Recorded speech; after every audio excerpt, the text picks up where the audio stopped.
Welcome to Mr. Foy's Easel. As you can see, the theme of this program is the uses of cartoons. But I'd better explain that. I'm talking about uses other than just the satisfaction it gives to the cartoon artist. It's a wonderful pastime. If you like to draw, you can maybe use up a lot of paper and have a lot of fun with it. And of course, your friends who look at your work, you're entertaining them too. So I'm not talking about the uses in connection with the creator of Garfield or of any of the other major cartoon characters. So one of the uses of cartoons, just to sort of repeat what I said, is it's fun to do. But I want to talk about uses of cartoons as attention getters. I don't think there's any such word as this, but well, there is now, isn't it? Cartoons draw the reader's attention to any kind of announcement or sign. Let's look at some examples of this. Suppose you want to have a yard sale. Of course, you can advertise that with a sign with huge letters. That'll get the attention. But if you want to, shall we say, jazz it up a little bit, you could have a cartoon character looking like this.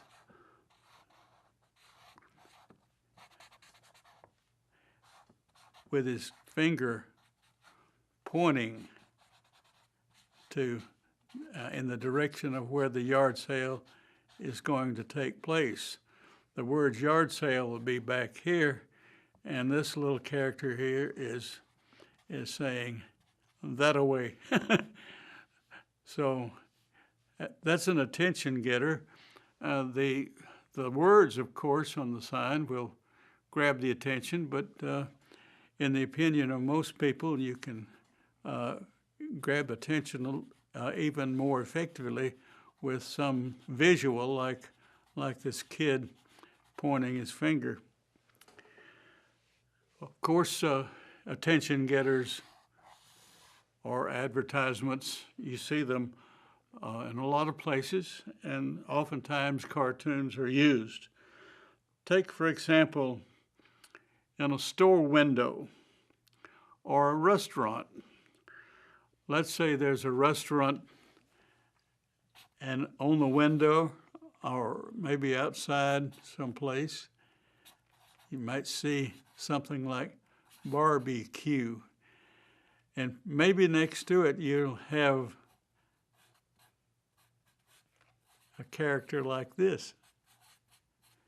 Now you may be like me. I've often wondered, why would a pig is usually the edible part of the whole thing be smiling. But anyway, you see this, I've seen it on a restaurant windows, a smiley pig, barbecue. And of course you might also have something like a bookstore, and there might be a poster or sign in the window with a character like this. Now, I've talked before on this program about how we look at the owl and consider him to be a wise old bird. And just to emphasize that further, I've done this on this show before, giving him a graduation cap. And of course I could go on and show him with a big encyclopedic volume, in other words, a big book under his wing. So there are many other illustrations we could use for this. In addition to stores like a bookstore or a barbecue restaurant, Well, services, let me explain what I mean by that term. Perhaps you've seen vans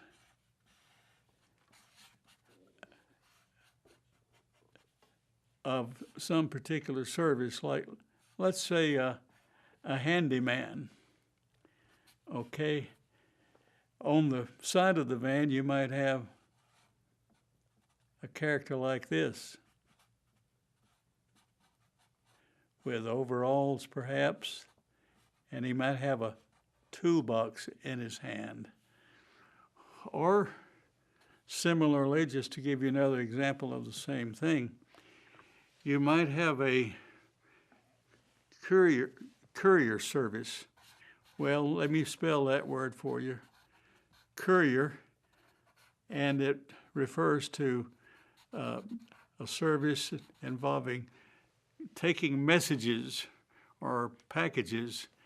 And some years back, a courier service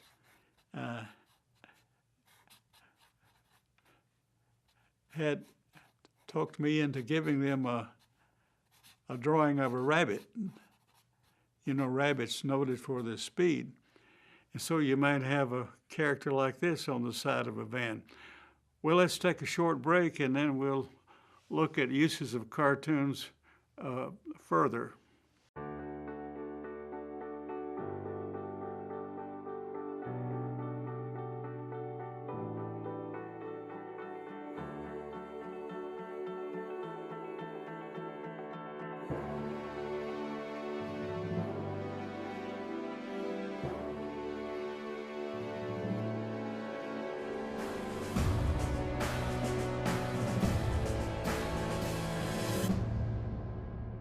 Well, we're back, and you know, your cartoon characters that are attention getters don't have to be animals or little boys or handymen. It can be the product itself. Let me show you what I mean. Suppose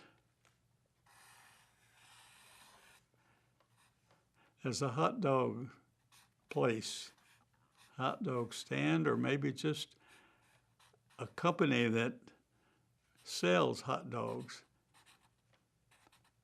For want of a better term, I call this a product tune.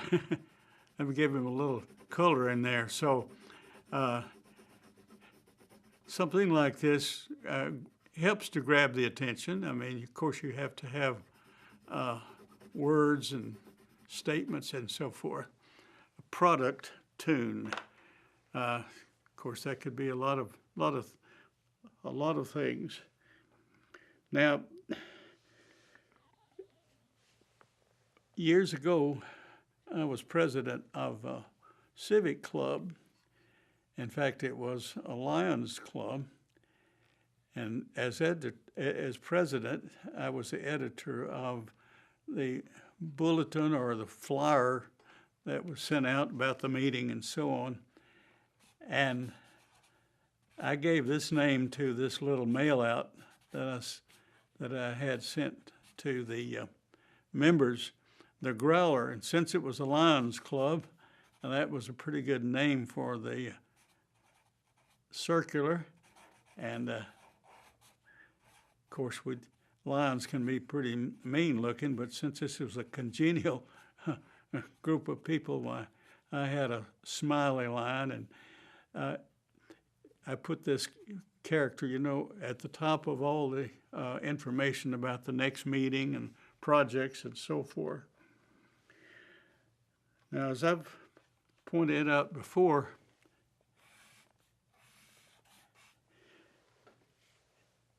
cartoons are oftentimes symbols. And of course, the lion symbolizes our club, and the rabbit I drew earlier symbolizes the nature of the service. So let me look a little further at symbols, and this ties in with the uses, of course. Mascots for athletic teams. In my cartooning experience, I've also drawn a number of cartoon bears. This is for UCA, of course. And I don't have to tell all of you folks that all across the country there are all kinds of animals and other mascots, which basically are symbols. In this case, this symbolizes the UCA athletic team, whether it's football or whatever. I always like to make my bear a little friendly, but I think the bear they use now is a pretty vicious-looking critter. Other symbols, of course, include this one. I bet you can guess what it is before I get down to the face.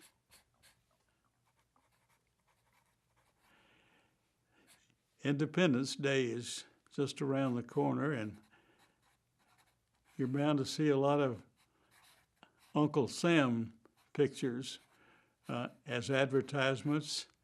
I'm sure of one thing, that there will be some special department store sales, and I'm equally confident that they'll have some representations of Uncle Sam. A couple of symbols in an athletic mascot and the USA. Uncle Sam. And then you have old holiday symbols, like a little infant, a little bitty kid around January the 1st of the new year. And sometimes, even though he's just a wee chap, he more than likely will wear a high top hat, something like this, symbol of the new year. And I'm not going to draw it, but you know, of course, that the outgoing year is represented by a very old gentleman with a long flowing beard. Now, I haven't talked about how you can use cartoons right there in the classroom or in your school. If your school has a paper, a newspaper, well, you might have some cartoons in it. Your classroom has a bulletin board. Your teacher might tap your cartooning talent to put notices on. And I'm sure you can think of a number of other ways to make use of cartoons in addition to the satisfaction such a pastime gives you and your friends and family. Remember, you can contact Mr. Foy's Easel at conwaycorp.com.